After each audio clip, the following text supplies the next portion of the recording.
Dear students, जैसा कि हमने पिछले टॉपिक में घातक कारक के बारे में या घातक जीन के बारे में बताया, तो आज का हमारा अगला टॉपिक है बहुलकता। तो बहुलकता कहते किसे हैं?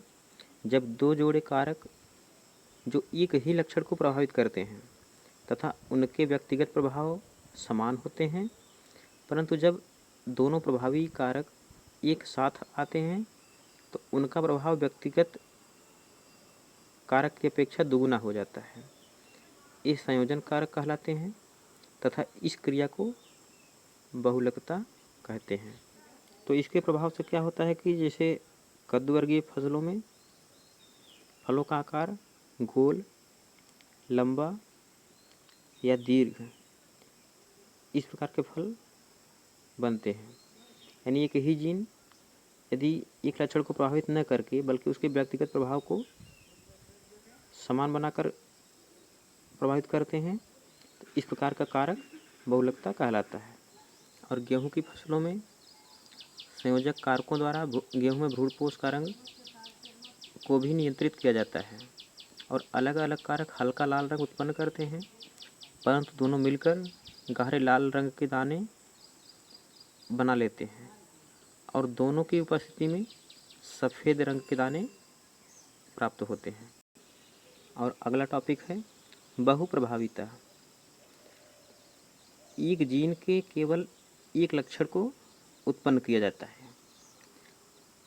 बहुप्रभाविता में क्या होता है कि सामान्यतः एक जीन मुख्य रूप से केवल एक लक्षण को उत्पन्न करता है, परंतु कुछ जीन अपना लक्षण उत्पन्न करने के साथ साथ एक से अधिक लक्षणों को प्रभावित भी करते हैं।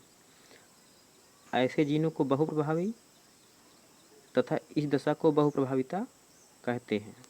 तो इस प्रकार में क्या होता है कि यदि बहुप्रभाविता किसी मनुष्य में उत्पन्न होती है तो यह अक्सर पाया गया है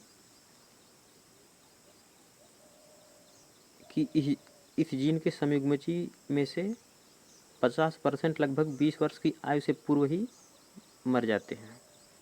तथा इस प्रभाव के अलावा संयुग्मजियों में यह स्मॉल एस जीन सिर का आमाप, मानसिक विकास, शरीर विकास, प्लीहा, हृदय, गुर्दे आदि को भी प्रभावित करता है तथा फेफड़ों, मस्तिष्क, हृदय, गुर्दे एवं आंतों को क्षति पहुंचाता है, जिससे कई लक्षणों को प्रभावित करता है।